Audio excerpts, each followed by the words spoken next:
Bonjour tout le monde, bienvenue à Metal Minded.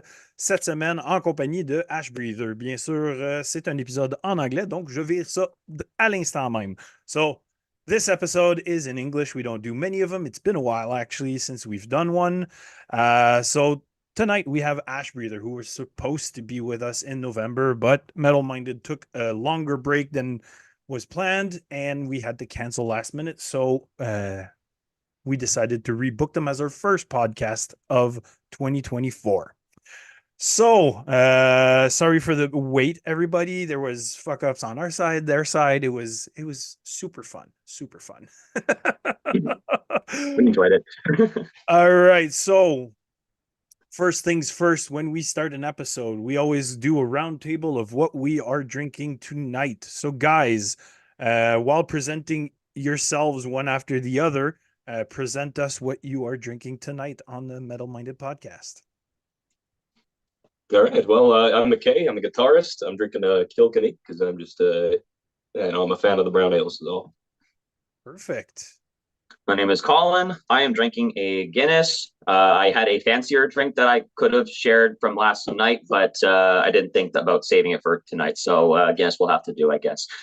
He's the drummer. Oh, yeah, that's right.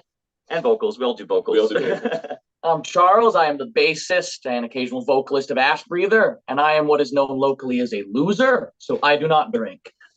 All right. All right. Well, for my part, I just opened up a can of Hellas by Wills. It's a small microbrewery in Montreal that opened up last year. So they're super new, great products, and this is really a German-styled Hellas. I just opened it up, so I just poured that right now. So cheers, guys. Here you go. Fancy.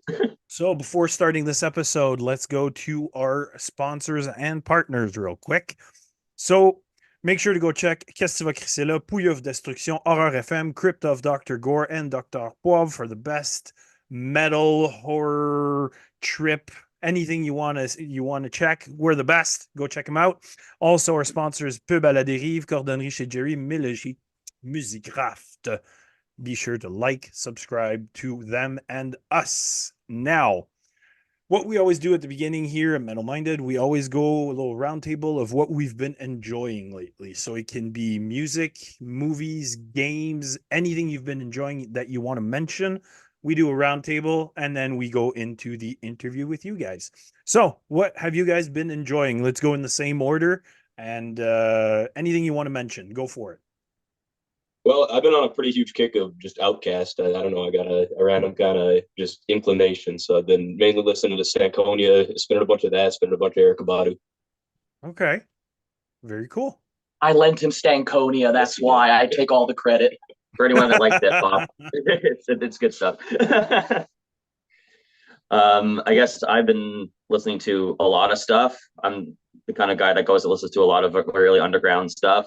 Already, I've had a couple of albums that just dropped this month. I've been really, really into both from Infant Island, some really cool screamo, black gaze kind of stuff, and Vitriol dropped a stellar, super heavy, techie, brutal death metal album that was just absolutely blew my mind. Yeah, everything coming out of that album, people are saying it's like a school for tech death. It's like just craziness. Yeah, I saw them live opening for Atheist and Cal Decap in Boston, and it was an absolutely insane opening act. And I had a feeling this new album was going to be up there, and yeah, it blew me away. Very cool. Very cool. Let's I'm continue on. lucky. This sweet little guy, he bought me Imperial Triumphant's The Spirit of Ecstasy for Christmas on vinyl. I have not been able to stop spinning that. Still, it was my favorite album that year. Still rules. I hadn't heard it in a while, but despite I always say no gifts, he does it anyway because he's a sweetheart. Nice. My sister does this. My sister does the same every year. It's like no gifts for Christmas, and I always has a gift. And I feel like extra like a jerk because I always say it out of laziness because like, don't bother getting me a gift because I'm not going through the trouble of getting you one. That's where it sprouts from. I can't lie. And then when you do anyway, I just feel like a jerk. But I'm a jerk with Spirit of Ecstasy on vinyl, so I can live with that. You're welcome. Is there anything else you wanted to mention? Oh, I don't know. Too much. Too much. We're, you know, That's what we're there for. We're there to have a conversation and have fun, right? Oh yeah, absolutely. I mean, if there's anything I can think of, I'll give what were we listening to last night? We listened to a bunch of stuff, a lot that was crap. But that's just a Spinning thing. Mia today. oh yeah, amazing band I want to recommend it. Super pretty obscure from Poland called Armia. They've been around since the late 80s, sort of a blend of like hardcore punk, variety of metal, sludgy, kind of avant-garde, kind of progressive. They dip their toes into prog and jazz fusion. Again, they're called Armia from Poland. Got a full rotation, like full-time French horn player. Yeah. Okay. They are I showed them to Colin a couple of years ago, and then I totally forgot about them. He just reminded us about them today, and yeah, I was remembering like digging my toes a bit more into crust punk, and that band came. I was like, oh yeah, that's that band Charlie showed me. And then I got back. How I ever came across them because they're a real random one, but I respect that. I like a lot of orchestral stuff. Rock and metal music with orchestral elements gets on my nerves a lot because it doesn't feel like the orchestra is really part of the band. Okay. But this gets that vibe by just having they're French horn player. I think sometimes they even have two. It's just a full-time member of the band. He's always there. He's on basically every song. It feels way more organic. Yeah, I thought that stood out quite a bit having the French horn. So it's not often you hear that in, especially like punk, I guess, unless it's like I don't know, Streetlight Manifesto or something. But even that's something that's horn. Yeah, always horns in that. You know? Yeah, I will definitely check that band out. I had never heard of them. I think they're a little known in Poland, at least. A little bit of a reputation. They've been around a very long time, like since the 80s. Yeah, still kicking around too. Still kicking around. Very I don't see cool. them talk much in late circles, but really, really cool stuff from what I've heard from the 90s. Nice. Well, for my part, I wanted to mention a band from Montreal just released their first album, Dissimulator. I don't know if you guys got around to listening to that. They're classified in tech thrash death. So it's like it has even some like really, really big Voivod inspired parts, even some like weird, like spacey parts with like clean vocals going on at some point. So they go like everywhere and it's really fun. So if you want to check it out, Dissimulator, the album dropped on Friday. Yeah, I think I actually saw a friend share about that. I had no idea they were from Montreal. So yeah, I'll definitely. I think I did save it, and it was just like, oh, let's do this later. And now you mention it. Sounds very up our alley. Well, actually, the drummer is Philippe Boucher, who's in Beyond Creation, and there you go. Okay. Wow. yeah, and he's also in K-List. I don't know them, but I know them. Yeah. nice. Yeah, so if you like that style of music, you guys are gonna have a blast with that. That's a good. It's nice to know local bands too. Always. Exactly. A lot of them.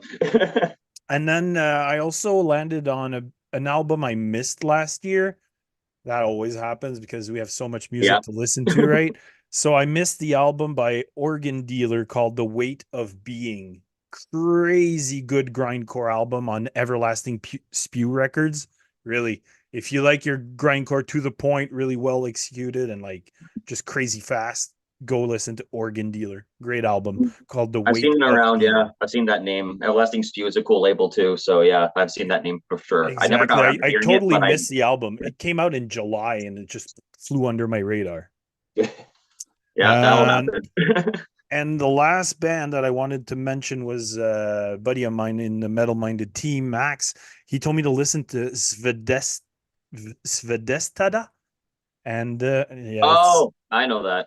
I think it's supposed to be like Sedestada, but like the V is what like some albums said Svedestada. But yeah. No, I recall that hearing some kind of Celeste similar vibes and the kind of atmospheric blackened hardcore-ish. Yeah, they do kind of thing. Really interesting. Black metal hardcore. Mm-hmm. So their new album Candela released on January 5th of this year.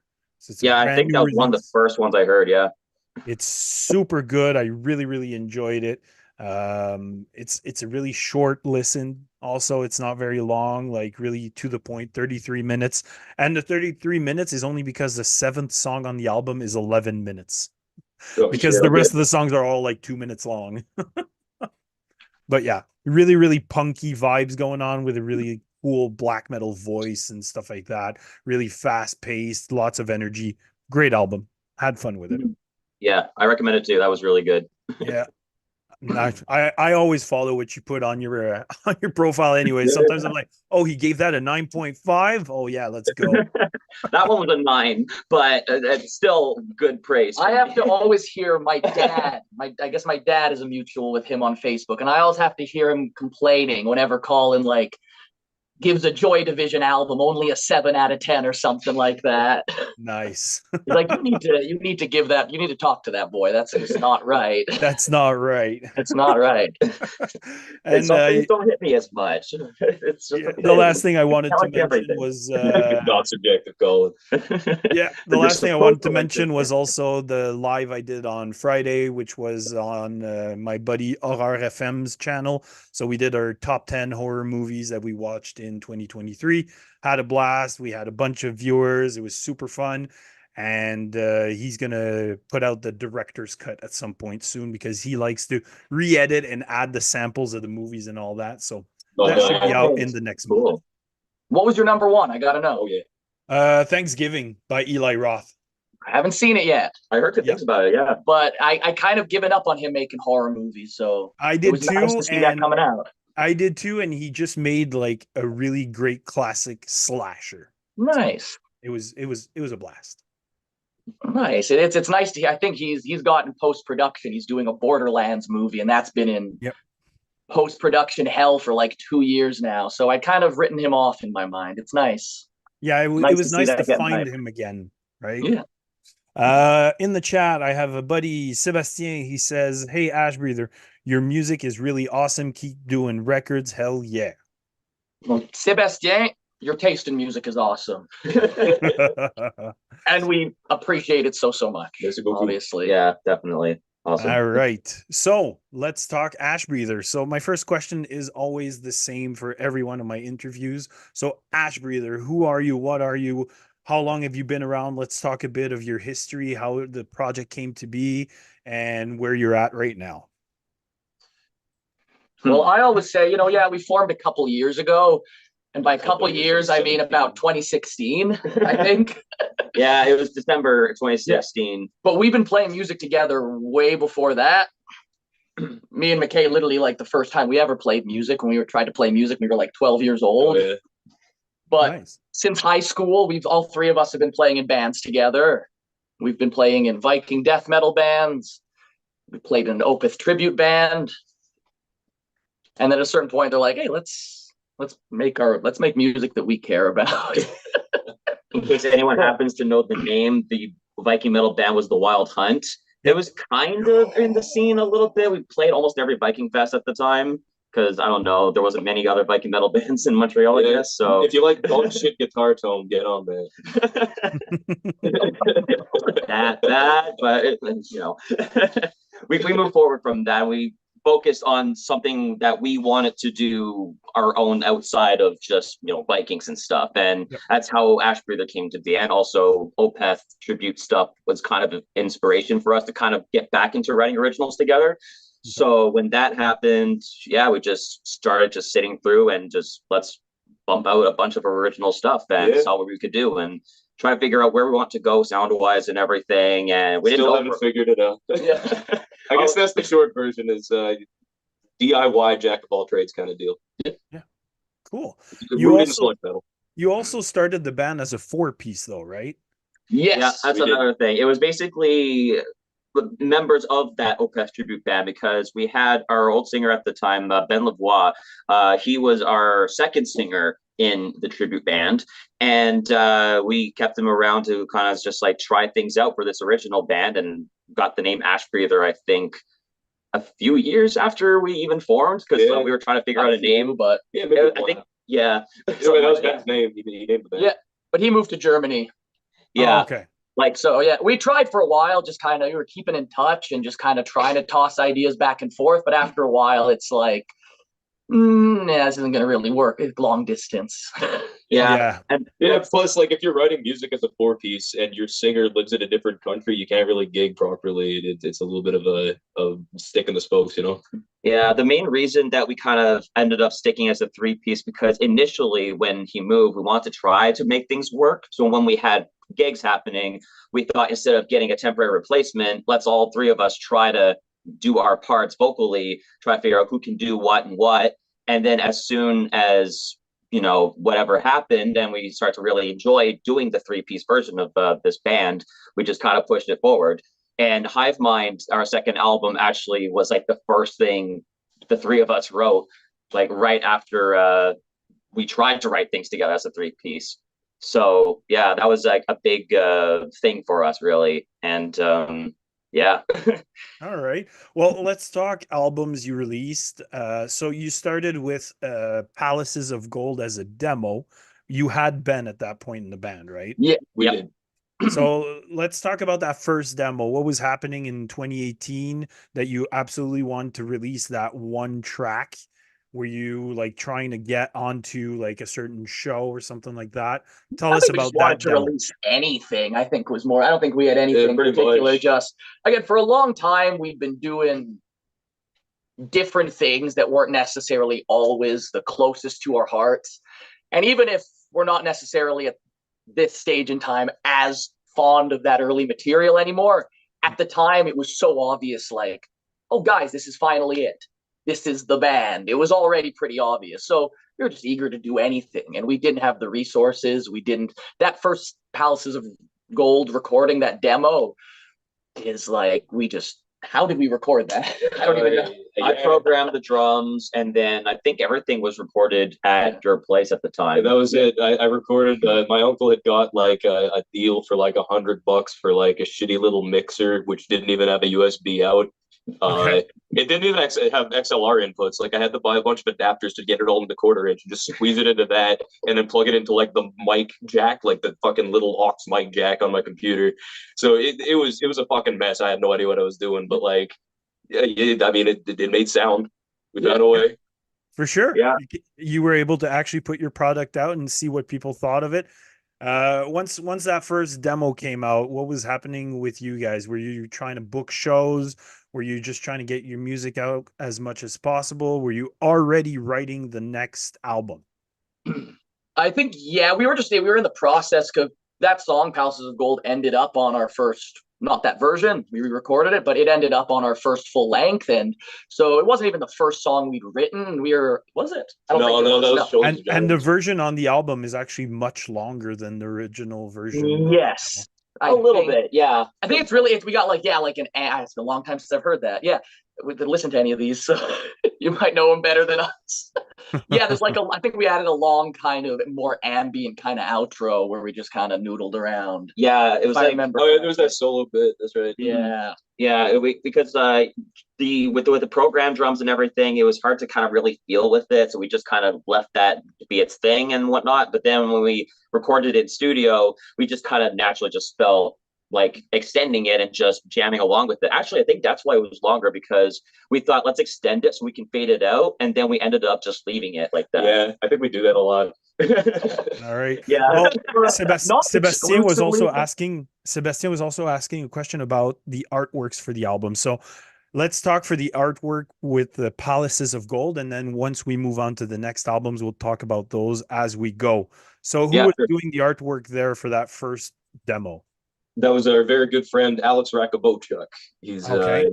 so he's like straight up like he's been an artist forever. Like with another high school friend of ours who's gone on to basically just pursue graphic design, and we work with him as much as we can because he's just an awesome dude. Like he did a lot of the touch ups on on Bong Soup, which we just put out. Like he's the one who colored it. And he's done like our t-shirt design and everything. Like he's the one who kind of adapted it to make it possible on a t-shirt. So he's all over our stuff. Yeah, Nice. just a great friend of the band on every level. And again, we go way back with him. And a great Cool. artist if you're looking for commissions. Alex Rakabochuk. Very nice. And obviously for Palaces of Gold, the artwork is pretty self-explanatory. It's literally a gold gold palace house. on there. So not much to explain there. But if we continue on, then we get to your first full album, which is just Ashbreather. Yep. Let's talk about that album as a whole? What were you talking about during this album? What were you trying to push as a sound? And also, let's talk about the artwork. So when it comes to sound, this is basically like us finding our identity. We were kind of playing around with several different ideas, writing music, just different songs after song, and just kind of just trying to push something out, really, kind of like with the Palaces of Gold demo. And trying to think of ways to explain. Yeah, that album is really, that album more than any of our others is really, it's a collection of songs. There was no greater vision when writing it than, again, there was just kind of the excitement of for the first time in a while, we really felt like together, oh wow, we're writing songs that we're really excited about. But it was just kind of random songs and whatever came to mind. And we never were back then, and continue not to be too concerned about style. So we were never like, we never have the sort of discussions where we're like, oh, we should do something in this genre, or it shouldn't be this genre because we're not that. It was always, it's huge, pretty. It's not like that album's that all over the place. It's metal. It's all metal. All right. But yeah, and in terms of like lyrics and themes and everything, that was there was definitely like kind of that was definitely kind of a product of the way that we worked, because us three were the instrumentalists and we kind of were the driving force for like getting the music. And that was really all we were focused on. So Ben was in charge of the lyrics and in charge of vocals pretty much as a whole. And we would essentially just kind of crank out the track.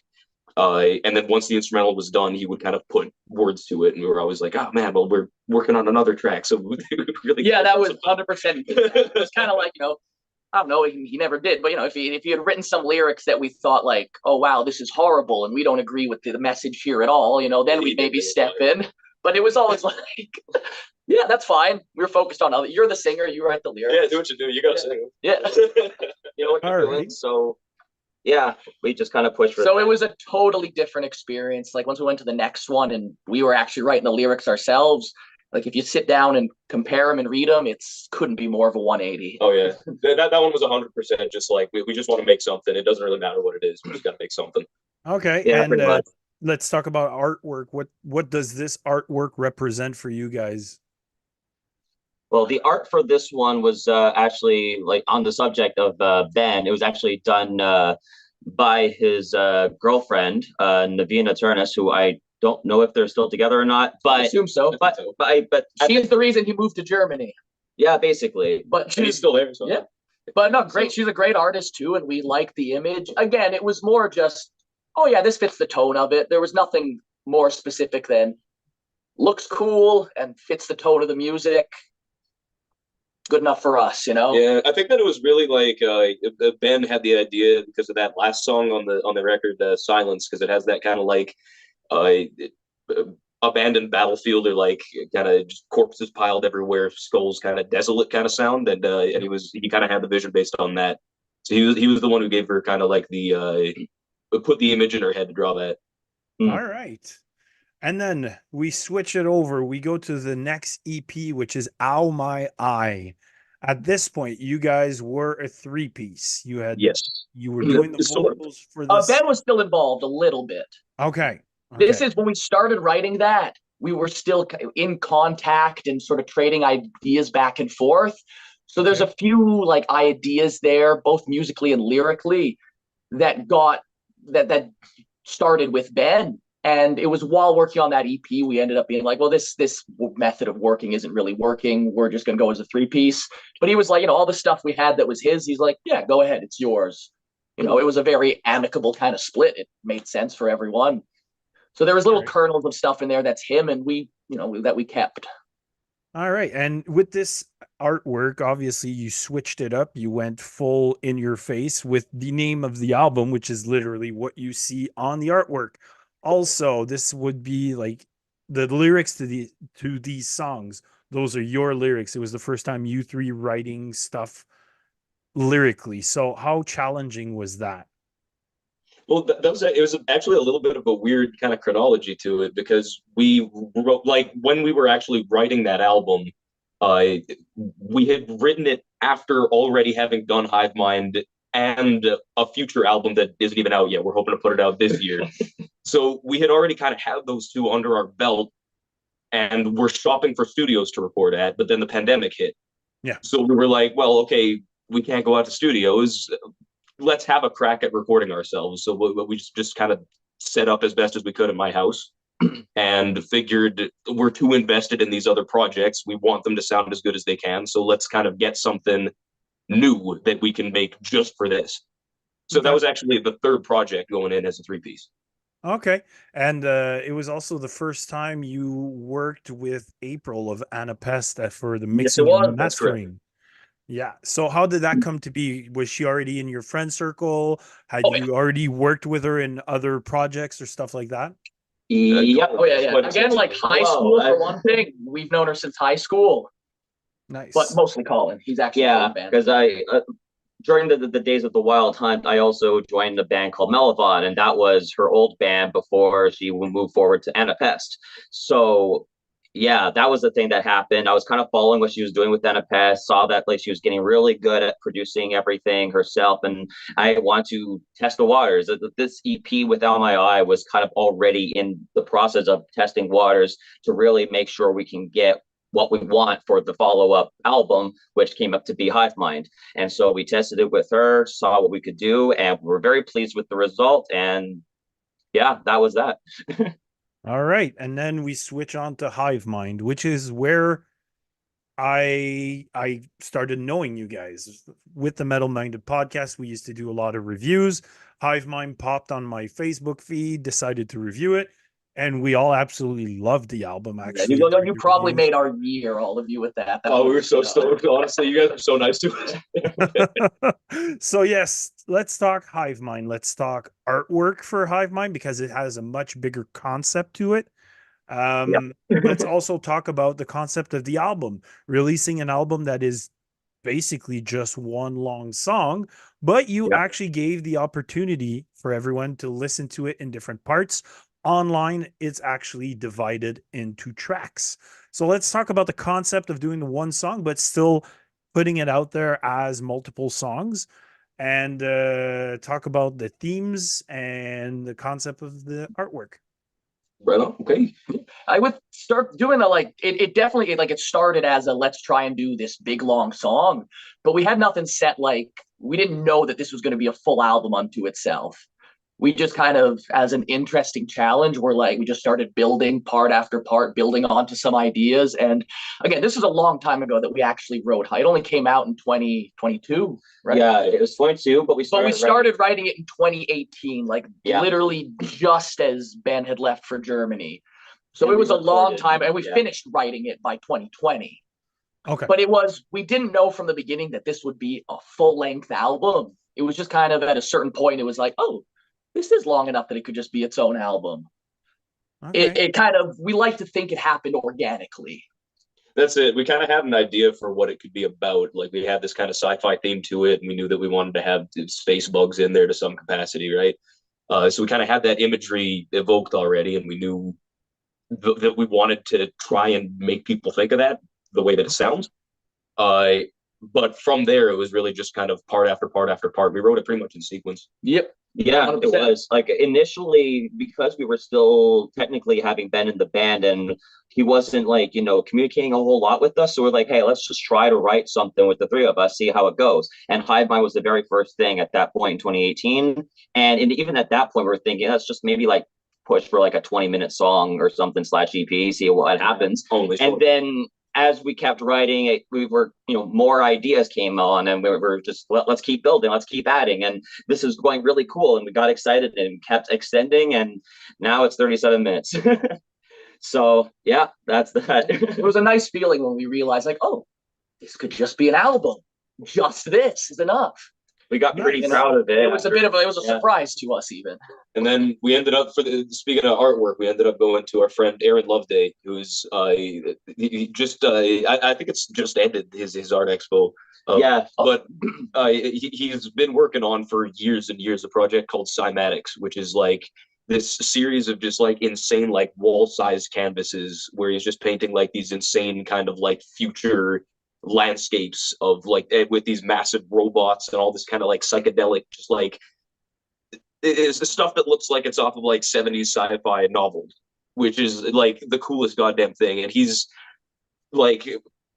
forever his biggest focuses have been robots and bugs, which is like, okay, let's who else could draw something for this? Yeah, I had a feeling that looking at that, like I saw like what he was doing for like other bands and everything, and then I was kind of like, well, we're doing a concept album about like bugs and space. It's like that's my two favorite things. I'm like, well, you're perfect for the job. Let's do it. Oh yeah, and yeah, we were very pleased with what he did. I was just as he was showing work in progresses and everything, I was just like, oh, this is looking so sick. So yeah. And you can kind of see that with the logo that was used too, that we want to try to convey something a little different from like your typical, I guess, metal logo / heart kind of thing. Something almost kind of comic booky, I guess. Yeah, the idea was it almost looks like, the title font of like some cheesy monster B movie or something. We actually sent him as a reference. The title for It Came from the Desert, like a movie with the giant ants. Yep. Very cool. Very cool. In the chat, Sebastien says, we feel that it was born organically. It is a very cohesive album. Thank you. I'm glad, because that sort of thing can be thorny, like the idea, like 40, that can be indulgent. Like me specifically, I don't speak for everyone here necessarily, but I'm not huge into prog necessarily, and I'm very cynical about a lot of prog, and a lot of it seems just a little silly and indulgent. Unlike ours is super serious.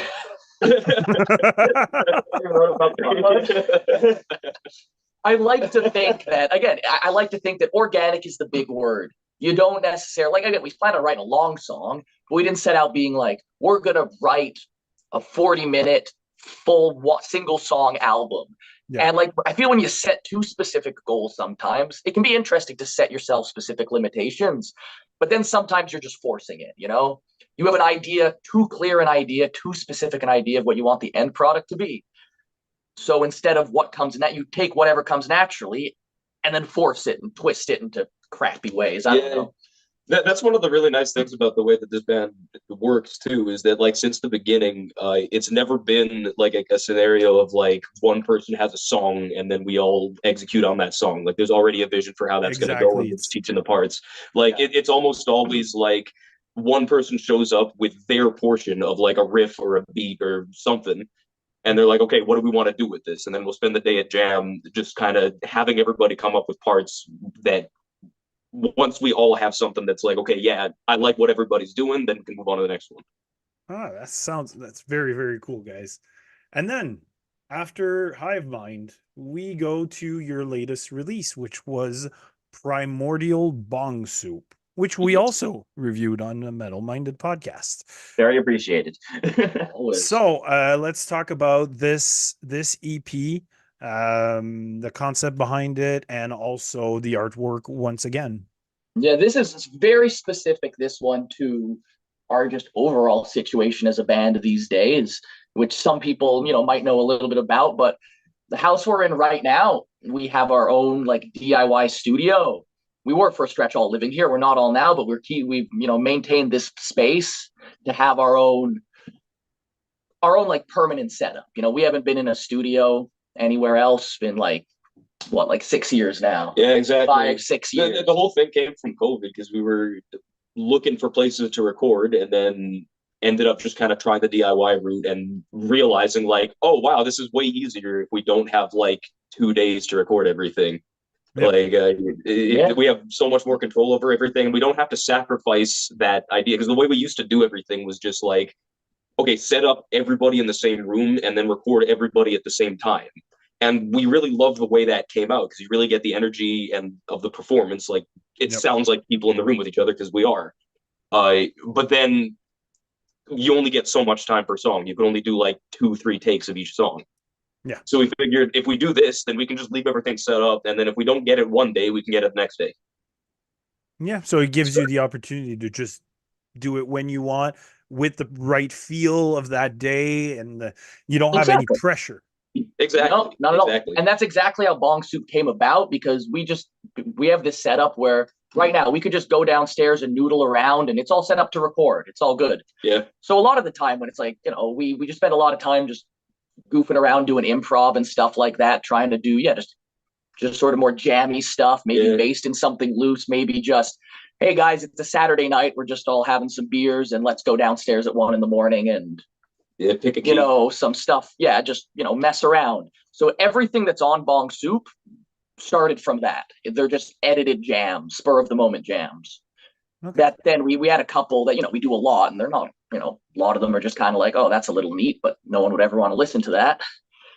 But a few stood out. But then we occasionally we get one that stands out. We're like, okay, we can edit this a little, put some vocals on it, and maybe learn how to play it live as well. If we've done a couple of times, actually, I think we played rock once. Yeah, we're doing it again in a week. Yeah. But yeah, so everything minus vocals, everything on that album just comes from completely improv jam sessions. All right. And let's talk about the art for it also. Yeah, well, that was we kind of were listening back to it, and a lot of the time we'll put something on the TV, like we'll come in upstairs and listen on our big sound system, and just have some kind of visual on that we think is like fitting for the music. So we kept on thinking like, oh, this is really verb down, really chorusy and jangly. It sounds like we're underwater, like it sounds like you're deep sea kind of stuff. So we were watching a bunch of just like nature shows of deep sea diving and deep sea abyss exploration, that kind of thing, and that ended up kind of becoming the theme for the album because we couldn't separate from that imagery. So when I drew the art, like the idea came from like basically a diver who's like on some expedition to the bottom of the ocean, and then he just gets a little thing in his helmet, so he's got this little pinhole prick through the helmet, and he just gets sucked through it all. Nice. Very cool. Not for him. No. Not for him, though. Yeah, no, But we think it's cool. yeah, Sounds like a lot of fun. It was Cool. I just like drawing guts, I think. Yeah, just like with Alma, I McKay did the art for that, and yeah, it's really cool. I really dig what he did there. And again, we're seeing with Alex Rakovichuk, we got him to help kind of refine the art a little bit, get some nice detail in, and yeah, it's a cool little collab piece. Yes, indeed. Nice. Well, let's talk about your setup. Like you were saying, you have your own place where everything is always plugged in. You can just flick it on and record. But how much, like, is your sound truly set up at the moment? Like, do you switch it up? Do you try and switch pedals? Do you always stick to the same thing lately? Have you found your We have we're always trying new things, and by we, it's 90% McKay. He's really the engineer. But we always have a bare bones setup, which is different from if we're going in recording like, okay, this is a full, like an album we're recording. We there's much more that goes into it. Yeah, exactly. Like I'll have something that's just like ready to go if we want to jam, or if we're like trying out ideas, then I always have at least something set up. And the drums are pretty consistent. I don't really touch those much. But then in terms of like from record to record, if there's specific things that I want to try or specific gear that I want to use, then we'll set that up, and that'll be the rig until we have the takes we want. All right. Cool. So I do a lot of shuffling when there's opportunities to do shuffling.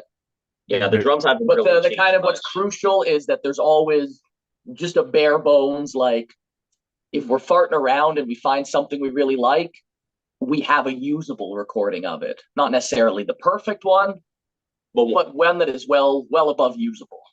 Okay. Very cool.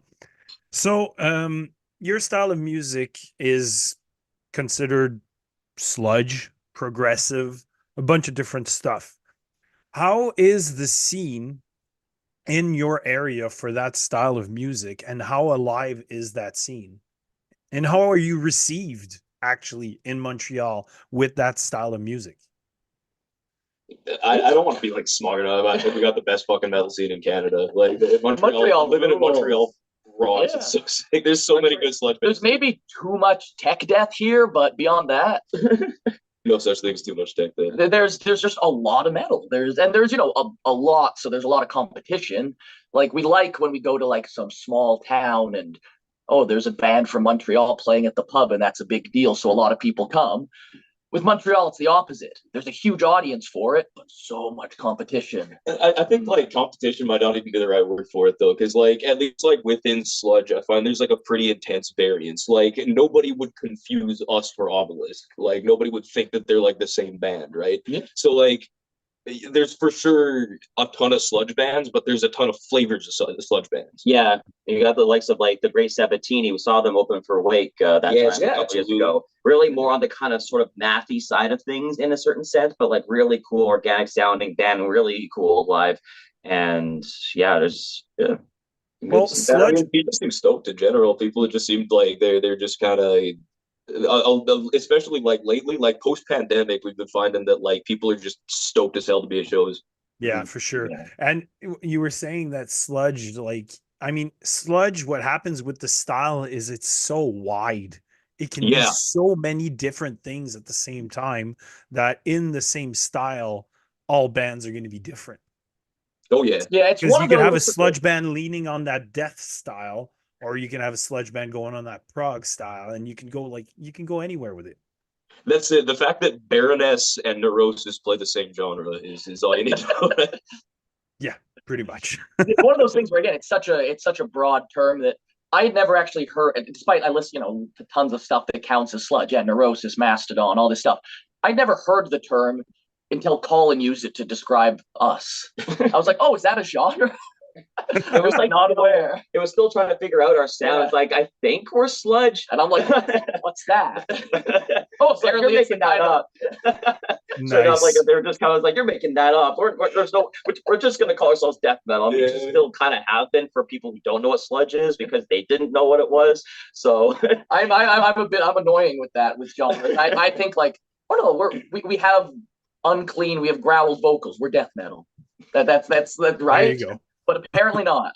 Apparently, we definitely got some death metal in our sound, but like, yeah, especially on Hive Mind, some of those parts have some death metal riffs going on, and in the growls also you can feel it.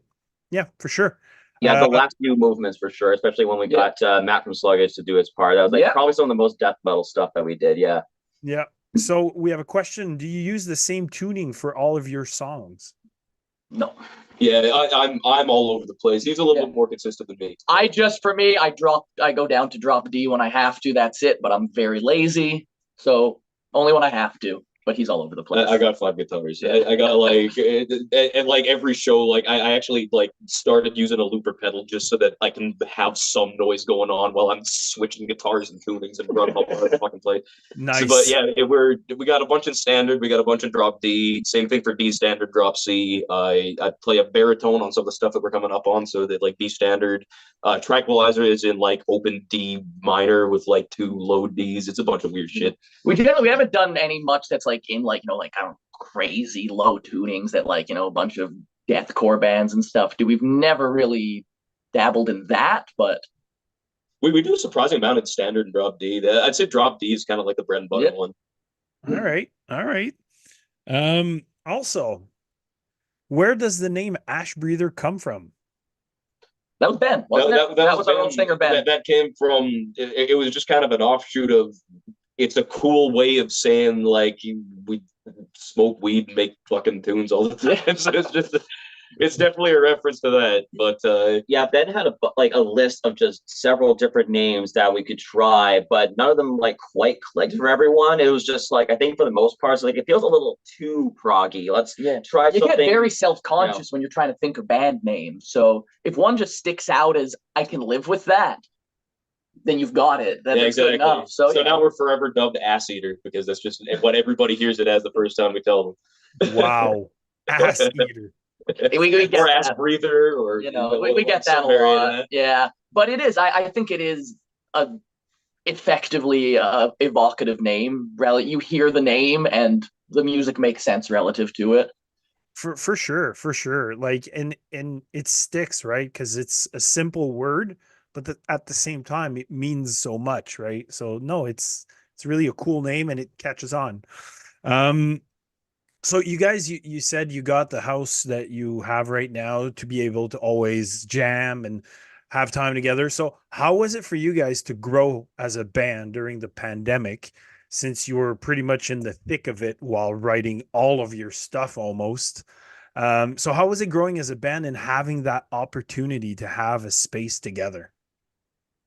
It's been insanely noticeable. Like going from like before when we would jam maybe like once a week to now where it's just like I feel like I'm always working on something with the band. Like I'm always working on some kind of studio setup thing or some kind of riff or part that we're setting up. And then if I'm not working on that, it's because we're jamming.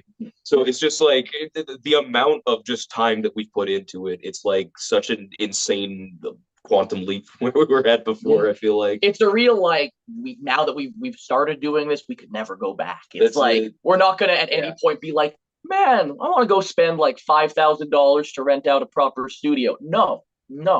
There's no going back. There's just getting better at this. This is the thing for us, and there's nothing to do but get better at it.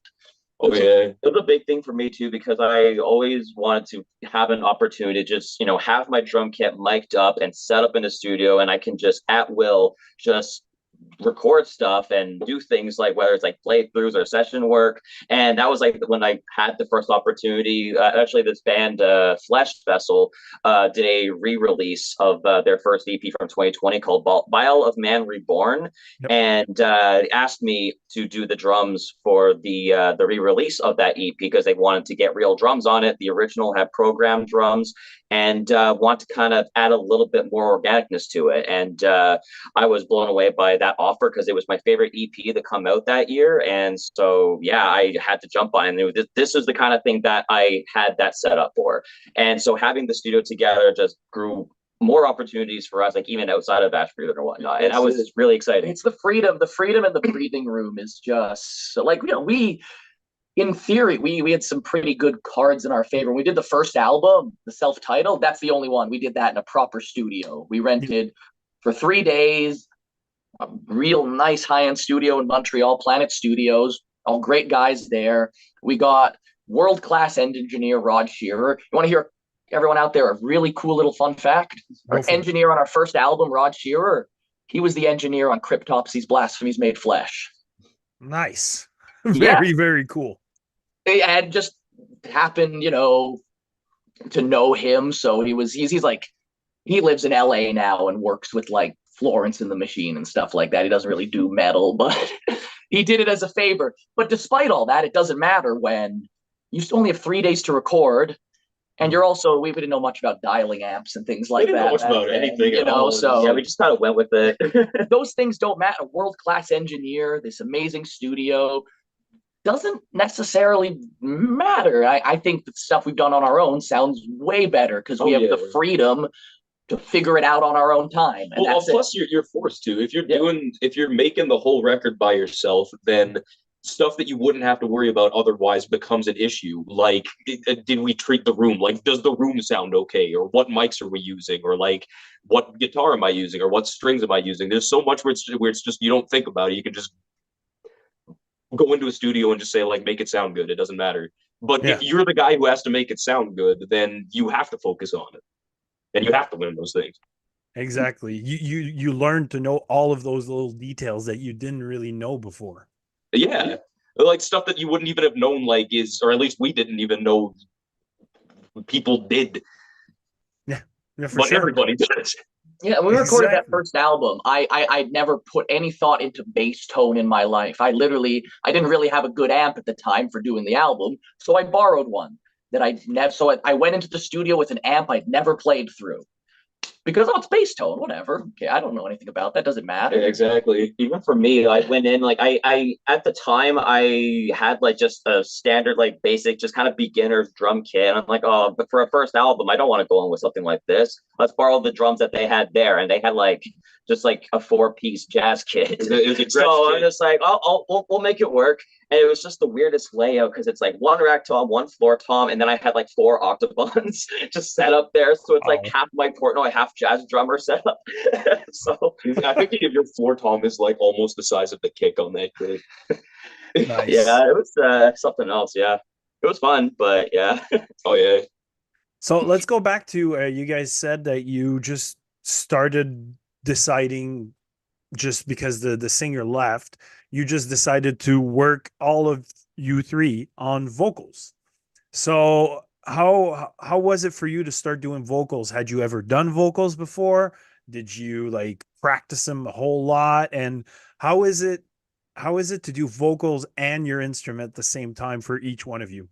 really hard. Yeah, I don't like it. That's the big one. Is but I really do like hard. it. So. Yeah, at first when we were like, trying to kind of step in for Ben, like while he was out, we were just kind of analyzing the songs that we had at the time for the first album and just trying to figure, okay, what are we capable of doing with these songs? And we try what we can. McKay was like, still, I don't know how long you were doing the clean vocals now, like since even around that time. Like, yeah, I had just started doing backups, so like I had like very, very, very minimal exposure. I had maybe been singing for like 2 shows somewhere. Yeah, right. That's the main thing is when we first sort of Ben was gone and we first started, like me and Colin, we just did growls. We could do guttural stuff. We had like a little bit of experience with that and we practiced and got better. But like doing any cleans and stuff, that was all on McKay. That was I didn't know if I had as much experience. Yeah. Okay. Yeah, I learned a little bit of like doing harsh vocals when I was like in Mellabon, so I kind of got a head start in that. But even then, it wasn't much of doing that while drumming. So that was kind of it was a big learning curve, definitely. It was, and it's still it's not one that's it's always a question. Like you write a vocal part and you're like, okay, but can I sing this while playing it? Is that even, not everything is, can't take for granted that I can always do it. And we have a very good, just kind of easy fallback rule. If a part's too hard vocally, give it to Colin. That's a great rule. So that's kind of like one other thing too, is like, I think that all of us still now consider ourselves like foremost instrumentalists. Like we're all singers second. And I think that that's kind of reflected in a lot of the ways that we ended up writing. Like it was hard to adapt a lot of the first album stuff because Ben didn't need to worry about like how that fits with the instrumental. But for us, pretty much everything we've written has been with playing it in mind. So like we'll make a part where it's like, I don't know, maybe Colin or Charlie has like they're just droning, like they're doing something pretty simple. They could sing here, or like, I have a cadence that would fit this rhythm that I'm playing. So I would be able to sing it if I was playing this. So it's really just like, how do we make it as unobtrusive as we can to what we actually have to play? Mm-hmm. Yeah, and how much of the album, like what percentage each of you do on the album on average for the lyrics? Yeah, the vocals. Depends. Oh yeah, it is. Everything is just a free for all in terms of songwriting. It's always whoever brings something to the table first. So it's completely random. Some releases end up skewing more. Like, oh yes, so and so brought much more of their material to this album, and so brought much more to this one. Someone, like Al My Eye, like Compare Hive Mind and Al My Eye. I think I wrote the majority of the lyrics for Al My Eye. Yeah. And the majority for Hive Mind, especially at the beginning, would have been you. Yeah. And no particular reason beyond, someone gets the kind of creative bug and they have ideas and they just roll with it. And it's just kind of, we don't plan it out. It's always just kind of random. And like that too, if it's just like, we need like a rough vocal on this, so it makes sense for this person to do it. Like it's really catered towards what's the part and what's the style. Like if we're writing something that's straight up death metal, then like we're gonna give it's gonna be a lot more on these two. All right, sounds good. And while you're doing Ashbreather, are any of you in any other active projects at the moment? I knew the answer. I knew the answer to this while asking the question. Yeah, I've like literally. Yeah, Colin has the floor. Go ahead. I mean, if we're talking about now, yeah. I mean, I kind of always had something else going on, and it's just kind of a thing that I'm always gonna. And drummers are always more in demand than anyone else. That's exactly cliche, right? Every time you know a drummer, he's in 4 bands. Yeah. To be honest, I think Ashbreather was like the first like main focus band after like several years of just jumping from one band to another. Not even just jumping from, but it was more a new band would keep getting added on and another, and I would fill in for several bands for shows and everything. I toured with the band and it was so much. And then all of a sudden just everything dropped and it was I was basically just left with Ashbreather. And then I was just like, well, I guess let's just push this one forward and see what happens. And we did. And it was not until even just earlier last year, actually, when talking about Anna Pest, April was talking about the idea of maybe finally bringing Anna Pest live for studio stuff or like, live. And was like, I really want to try to learn some of that stuff, because some of the stuff that she wrote, especially for an album like Dark Arms, the drums are insane. And it's like, it wasn't even meant to be played live, but I was like, you know what, I can try to learn this. I'm going to push myself and like try to get to that level to play an album like that. And we're like probably maybe not even halfway through learning that album. And I'm still in disbelief. I'm sort of able to play some of it. There's some parts that are just way too fast. I'm like, okay, I can't play those 30-second notes. I'm going to bump it down to 16th triplets instead. It's insane. But yeah, no, NFS is a lot of fun to play, and have been really enjoying it. And actually, funny enough, there is another band that is kind of in the back burner and has been like actually my first band I technically joined before the Wild Time, but they never really got anywhere except for like a song that we released twice.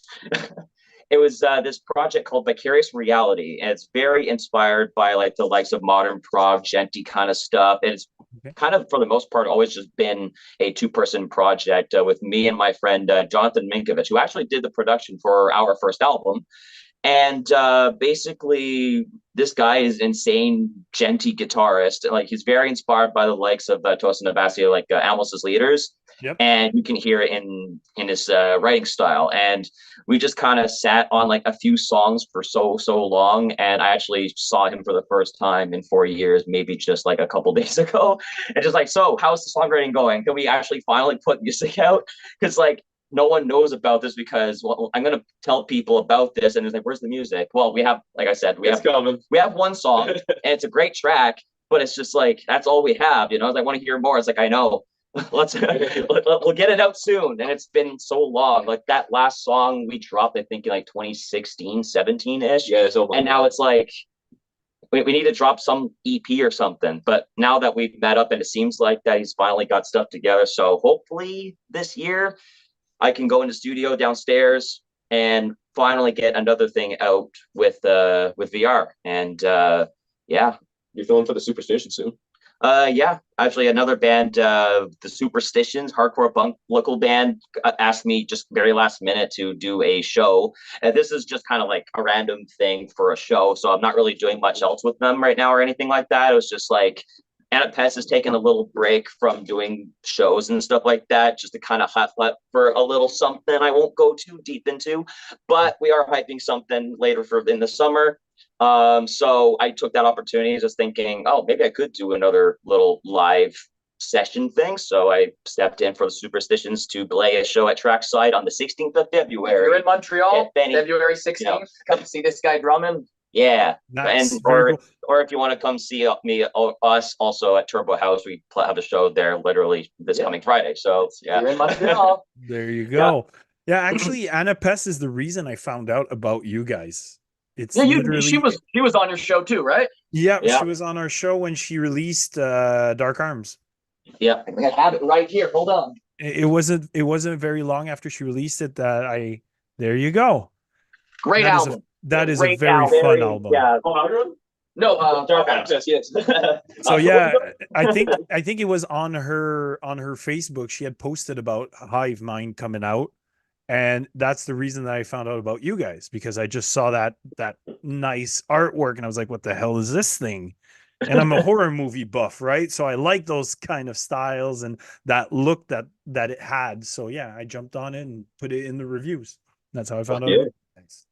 This is why people say share the music. You never know who's going to come across it. And here we are now talking with you guys. It's all just a crapshoot, but sometimes you get lucky. Thanks. Well, exactly, for sure. Like if you don't share it, you'll never know.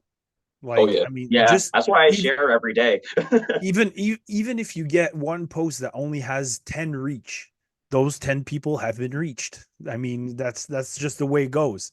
Sometimes I can do a post that'll have like no views and I'm like, shit, let's do something else, right? So it's a hit or miss. Yeah, I'm just in awe. I'm still at the point. I'm just in awe of like every single instance of someone just saying they listened to us and liked it. It never gets old. It's still like every just single individual. It's like, well, I'm just kind of gonna float through this week. I feel great because one single person said they heard this and thought it was okay. Well, yeah, 'cause at the end of the day, like Well, the yeah. music is 100% just like we started making it and still make it because we just want to. And Exactly. if anybody's down with that, then like great, somebody likes like that. It's a bonus. It's Well, It's really everybody a big deal, yeah. here, everybody in the Metal Minded team really like your stuff. So, and even the fans that were watching the show, a lot of people discovered your stuff while watching what we did, Oh, look at that. including our buddy Sebastien that's in chat right now. He discovered it with us during our live episode, right? So, That's why it's just great to word of share the mouth. love. You never know what you might find. Yeah. Exactly. I just cracked open my second one. So, Quatre Origines West by Sud-West, so West Coast IPA by Quatre Origines that are in Montreal.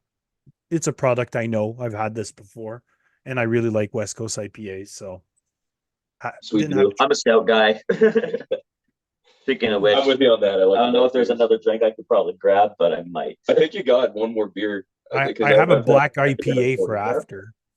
I'm not entirely sure. The way you said that, I thought you were offering it to Colin for a second. Yeah, there you go. Like, I have a mean, black IPA over here. All right, if you're cracking open another one, I mean, I'm not opposed to it. If you're cool with it, Yeah, go for it. I'm taking the king seat. There you go. No. So we flew over the subject a little bit, but how do you guys mainly compose? So do you all just like to sit down and just jam stuff out, or do you often have ideas that you bring into the jam room preconceived and you build on that part? We'll bring in concrete ideas, but not generally not like extremely ones that are like have been developed a lot. It'll be someone will come in with, I have this guitar riff, or I have this guitar riff and this other one that might go with it. Let's see what we can do with it. So we definitely never come in. No one ever comes in with like a really like dense structure of like, I wrote 5 minutes of music, you know? Okay. It's always something small to start. And then, yeah, we'd hash it out together. Okay. And how often do you jam compared to compose? So is a jam session going to be like, hey, let's practice our songs for an hour and then let's compose? Or is there actually composing sessions and jam sessions separate? We're not nearly that organized. Yeah, it's kind of a just as you go kind of thing. Like if we have a show that we're prepping and like, you know, all of us work. So like if a lot of the time we'll be jamming on the weekdays and we can only really get in like a couple of hours. So if we're preparing for something, then it really will just be like, okay, let's run the set and just make sure that we're tight with that. But we jam probably about like twice a week. Twice a week is what we try to do. We try to get at least one jam on the weekend where we just have the entire day to just run whatever set we got to run and then work on something. Like we've been since the start juggling projects. Like we have on the burner right now 3 albums, like 3 full-length albums that are in various stages of completion, but all pretty far along the way. Like they're getting there. Yeah. So you're going to release 3 albums in a year? Like bang, bang, bang? 2, hopefully. If we don't have 2 out this year, that second one will be very early next year. Okay. And then the third one is still a ways away. But we have like, we still have like a full album of stuff that 80% of it, let's say, maybe, you know, more than that even, was written before we put out Hive Mind. Before we put out Out My Eye. Before we put out Out My Eye even. This what will end up being our third like full length, or does the collab count as a full length? I don't know. We haven't decided. Yeah, I don't know the rules on these things. Well, it was supposed to be our 3rd album after Hive Mind, and then we had a collab kind of thing happen, and we're now kind of excited about that, so we want to push that to be the next thing. And now the 3rd solo album, even though it's weird to call it solo album because we're not a solo act, but I guess non-collab. Well, yeah, let's just say it'll be our 4th effort at that point. But that one we've been writing since like 2019. Yeah. So yeah, we've written a lot of stuff. And but it's basically done writing now. We're kind of getting very close to actually recording it. But at the exact same time, we have another project going on where, again, we're collaborating with a friend of ours who's got a solo project called Serpentine Cerberus. Not anymore. Yeah, he's on Engulpian. And used to have a project called Serpentine Cerberus, which is great. Just a one-man sort of, I'm not good with genres here, Death Doom. Yeah, let's simplify it to Death Doom. Who we love so much, and we want to work with him. Yeah, this is actually your first time hearing about this, I guess, a special announcement, because we never actually shared who we were collaborating with. Oh, yeah, shit. Oh, we leaked it. Exclusively on metal minded. You've heard it now. Ashbreather and Serpentine Cerberus. And hell, if you like the horror movie aesthetic, like all of that guy, Gabe Tooley, his projects are like way up that alley. He was actually the original singer from Elevon. Yeah, He went on for years. He had a project called Ritual Master, which is just like, it's just like campy death doom. Like it makes you feel like you're in like a slasher movie. It's the coolest shit. Oh yeah, I mean it was very much like horror themed was in their genre description. That's what it was, you know. It was really cool, and we took the opportunity to work with him because, well, McKay actually wanted to like find more opportunities to work with things production wise in the studio, and we hit him up and thought about like, hey, let's work on something together. I think this could be fun. And so we did, and now we're writing some sludgy death doom stuff, basically. Yeah, it was another case too where we didn't go in necessarily planning an album. We just thought, let's do stuff like a few songs together. Maybe we'll have an EP. We don't know. And it kind of kept going, and we're like, we could definitely get an album out of this. This seems fruitful enough. This is fun. Yeah, it was kind of Hive Mind all over again. It could probably be an EP, and no, it's an album now. Okay. Yeah. So with that, at the full length of our own, we have two that are like musically and lyrically like 95% written and almost ready to go. Yeah, the collab and the follow-up album afterwards, we're like in the process of demoing them now. We're kind of hoping we're hoping two full lengths this year. Very cool. So as a band, what is your goal? I mean, you want, like, is it just releasing great music? Is it mostly playing live shows? What is the ultimate goal for Ashbreather? To have fun. Yeah. That is the best answer. I say sarcastically, but yes, like ultimately at the end of the day, like we don't spend time with. Sorry, I'm stripping on my words here because I'm getting all sentimental. We're all each other's best friends, and for us, there's not much of a line between working on music and just our friendship and hanging out. So it's just kind of like, we are all amongst the people we want to spend our time with. So for us, we're just goofing around. Yeah, and all of us like cutting albums, and all of us like playing shows. So it's just, this is fun. We just want to do more of that for as long as we can. Not that again, every single time someone discovers us and anytime someone likes it, it's amazing. But we want as many people as possible to hear us, but we don't really have many, like, I don't know, much of an idea of like, oh yeah, we're going to be big. We're going to try and get on a label. All that stuff could be nice, but it doesn't happen to 99.9% of people. So plus, I mean, that's the great thing about being on side is you can do stupid shit like having 3 albums in the works at the same time that you don't put out for 4 years. Right? Like, that's perfect. At least it means that more music is going to come like in a pretty short time now that we're actually going full force on it. And we can trust that it's going to come out when it's ready. Like we can trust that we're sure that this is what we wanted to make and we made it how we wanted to make it. Yeah. So or in every sense of the word, like organic is such a huge word for us. So working and doing the band is just an organic part of our life. It's just and for me, I recently moved. I'm like an hour away from Montreal now. I'm not even very close, but it's like I wouldn't be doing anything else. So I'm just going to come down here twice a week because I don't know anyone out there in the middle of nowhere where I'm living.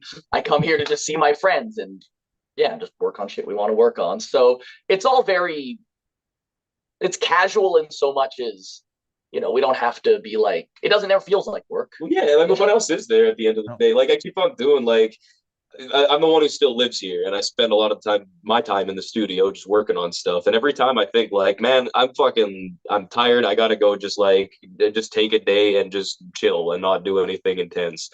Every single time I end up just back doing the same thing I do every day anyway, because that's just what I want to do. Yeah, it's what you want to do. It's what you enjoy. Yeah, so as long as you enjoy. I can't play video games for 12 hours straight. Well, I can, but we have other things we like to do, but we put in the time to do jams and practice. Most of the time, I'd say songwriting and just playing music together is one of the main focuses. But if we get a show opportunities like we do sometimes, let's take it. We're a little lazy, but we do like gigging. It can be great to just travel and meet new people. But we're not very ambitious with gigging a lot of the time.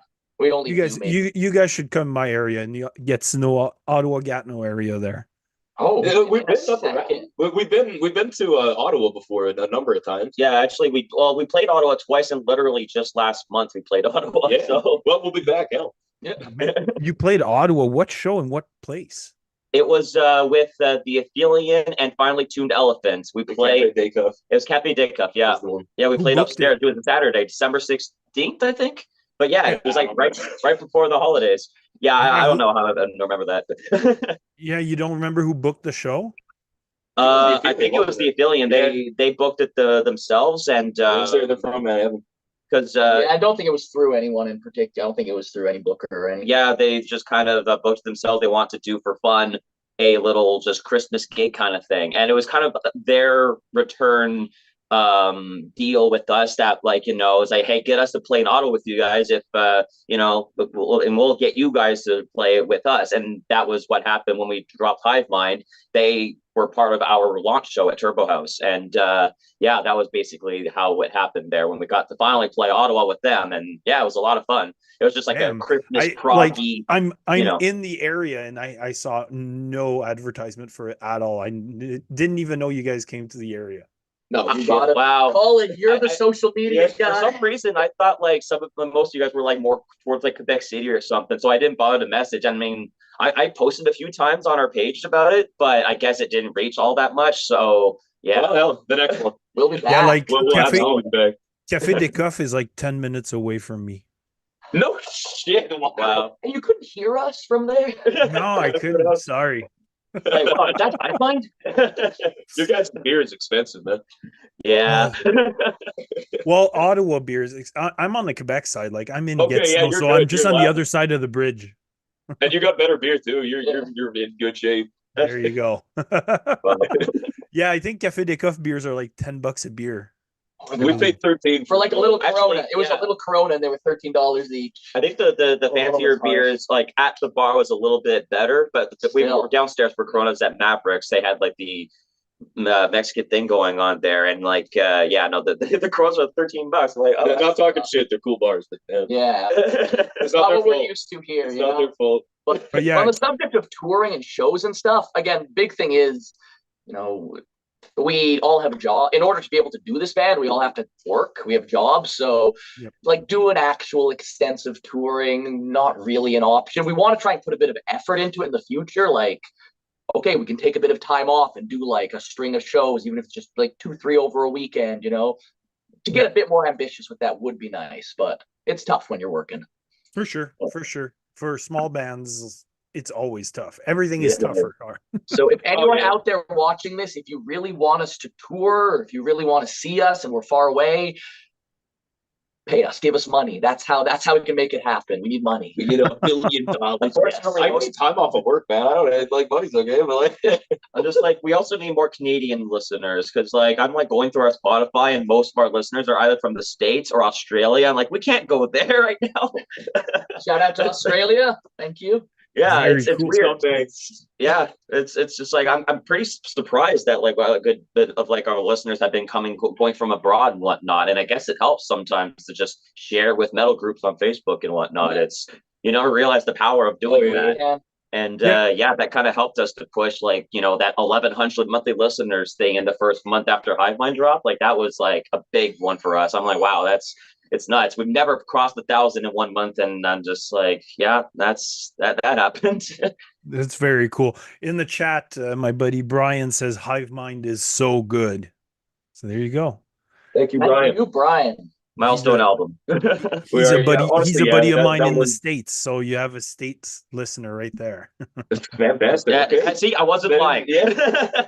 First, I need to get a passport, and then maybe we'll come and play down there We need someday. visas. Yeah, but Yeah, it's funny can't 'cause- cross the border right now. It's funny because, like you say, you have fans in Australia and the States, and it's different for every kind of band. Like if you're in like a brutal death metal band, most of the time you're going to be popular like parts of the States, but like you'll often be very popular in like England and stuff like that.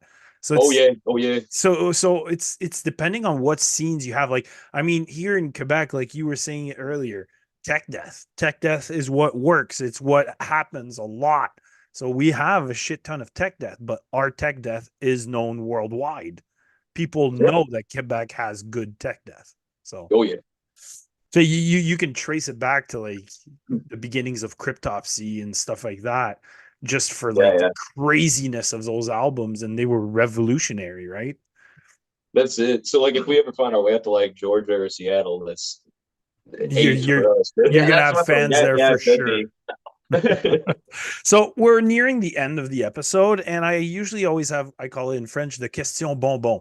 So it's always it's a touchy question, or it can be a funny question. It can be something to make you think. And I'm going to go with something really light. So I'm going to say, out of your entire discography, out of all your songs that you've played in your life, what has been your favorite song to play? Oh man, I mean, like, am I allowed to say things that aren't? Okay, yeah. If we're saying a single song, then we can cheat and say Hive Mind. Oh yeah. So that's because we do a bunch of gigs where we play the whole. I'm gonna remove that answer. You're not allowed to cheat. Fair. Say a That's part what I of was going to Hive say, Mind. because then we're just going to say the same thing for album. Okay, I would say for myself, one thing that like it's kind of a bad thing for us to be doing, but we always get excited about the new stuff that we're writing because it's always like we have new unreleased material that we're just stoked about. Yep. And right now, I think my favorite songs to play are off of an upcoming album that we haven't put out yet, but we have been consistently playing them live. Yeah. So there's a tune called Coward, which we wrote not too long ago. That's just I don't know. There's an energy to it that I really. Oh yeah, I've been really nice love the vibe of that one, and there actually is one that I was pretty proud of. Like coming with the drums for this is actually we dropped it on a what do you call it?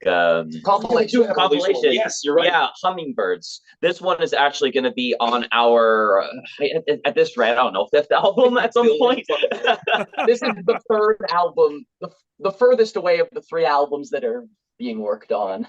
Yeah, like we're basically, as I mentioned, we have two records that we're demoing and prepping for release at some point this year, maybe early next year. Then there's another one that we're currently writing.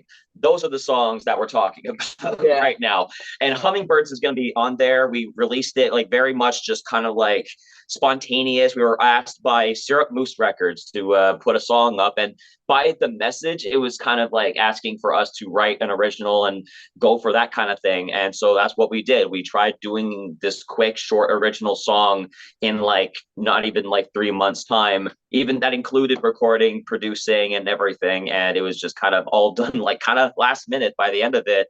But yeah, no, the song, like we play it live now, and then just, in case people haven't checked it out, it's like, well, you can hear it live too. And it's a lot of fun to play, but it's also very hard. Yeah. Yeah. There's video of both of these songs at somebody uploaded our set. We played Trackside not too long ago in Montreal, and it should be on the YouTube channel Distortion MTL. They got our whole set up there, and both of those songs are in there. Yeah, as our friend Greg from Mistwalker, he filmed our set. He was very excited to see us and everything, and wanted to get our set for that. And yeah, Hummingbirds and Coward, also McKay was talking about, is also in that live set. So yeah, actually, you'll get to hear a good chunk of new songs from that set. If anyone wants to hear new music, that's probably your best bet until we actually launched it at some point. All right. It's the same for me. Like, again, such a cheating answer, but we have one specific song that is it'll be on like our next full length that we've been playing for 2 years, and it's named after this little film here called Le Grand Bouffe. It inspired the whole album. We were out at like a midnight movie once, and he saw a trailer for it and just kind of set his mind on fire, and he went and looked into it. We ended up writing a whole album about it, but we got the title track on that album, Le Grand Bouffe. If you've seen us live in the last 2 years, you've heard it. And I love this song so much. I'm so proud of this song. It is. I have no clue what that movie is. I've never even heard of it. Oh, it's sick. It's about these four French, right? Aristocrats that they basically have like a suicide pact where they go out into this kind of mansion in the middle of Paris with the intent of just cooking these gourmet meals, like just insane excesses of food, and eating themselves to death. It's a disgusting movie. I love it. I just looked it up real quick there, and for people interested, it's actually free on Tubi right now. If Yes, you want to indeed. watch it. Last, So if someone if wants no to one see eat while watching it. Yeah, if you don't eat food, do not think of food. It's Yeah, it's quite something. But that was about basically the inspirations for that album is that movie and beans. Beans. We Big like beans. beans. We So just- we got really juvenile with our lyrics. We wrote some really dumb, gross things. yeah, so if people That- thought we got silly with Hive Mind, Yeah. you're in for a treat. Nobody knows what you're saying, so you can go up there and scream about sphincters and nobody knows. I have another comment on YouTube right now. My dad says to you guys, great, interesting interview, guys. Nice to get to know you. Keep up the awesome music. Cheers. Thank you very, very much. Thank you. Dads are the best, ain't they? He's mostly on All My Lives. He's always there, giving a shout out or listening in the background. But yeah, he's mostly always on the lives. Yeah, no, I get that. My dad, he's been a musician like all his life, so he doesn't like the kind of music we play really, Yeah. but he tries to come to every show he can, and He does seem to like the music we play, but a little, you know, Not his thing. he likes us. Oh yeah, Nice. I mean, they got a little bias there. he doesn't hate it. Yeah, actually, So- my dad, he's the one that got me into this kind of stuff. So like, he's like half the time trying to come see us. He's actually from Ottawa too. So the fact that he will drive sometimes to come and see us, and obviously he did come to that Ottawa show too. And so yeah, every time he comes to support and everything, it's the greatest feeling. So yeah, just to add on, dads are great. Shout out to dads. All day. So guys, we're nearing the end of the episode. Like I said, I'm just gonna mention once again my sponsors and my partners in this endeavor, and then I'll leave one last word to you guys before we end this episode. So once again, make sure to go check out all of our buddies from Qu'est-ce que tu vas crisser là, Pouilleuf Destruction, Horror FM, Crypt of Dr. Gore, and Dr. Poivre for great content, be it metal or horror. Other than that, go check out our sponsors, le pub à la dérive, Cordonnerie chez Jerry, et Mélogie Musicraft. So be sure to like, subscribe to all of them, because as we said tonight, it doesn't cost you anything and you can reach more people that way. It's the best way to go. Also, be sure to check out Ashbreather. Go check out their latest album, Primordial Bong Soup, but especially go check out Hive Mind, in my opinion. So guys, one last word from you guys before we end this episode. I mean, just want to say thanks to anyone who's watching this who's already knows us and who's been supporting us, because again, it means the world to us.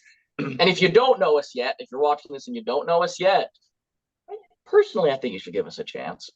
Personally, if you like, what I like to think is, pretty forward thinking kind of metal that's not, not afraid to be anything. And we have a lot of stuff in the pipeline. It's going to be busy this next couple of years.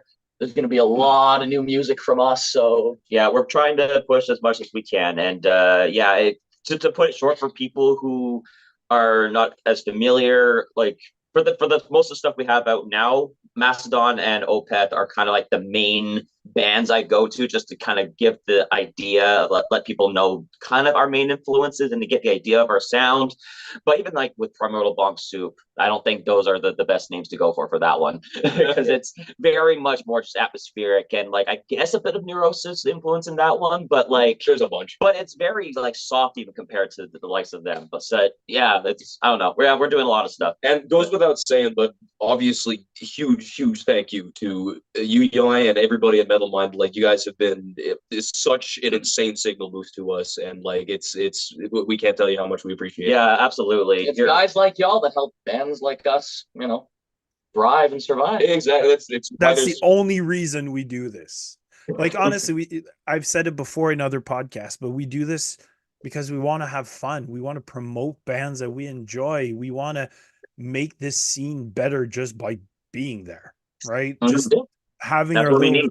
just having our little hand in the scene our own way. So that's Oh, what yeah. we're there for. It's tough out there. Everyone's got to prop each other up, Oh, yeah. Everyone's got to. It means the world to us. Well, thank you very much. Sebastien in the chat says, thanks a lot for the interview. Very nice to meet you.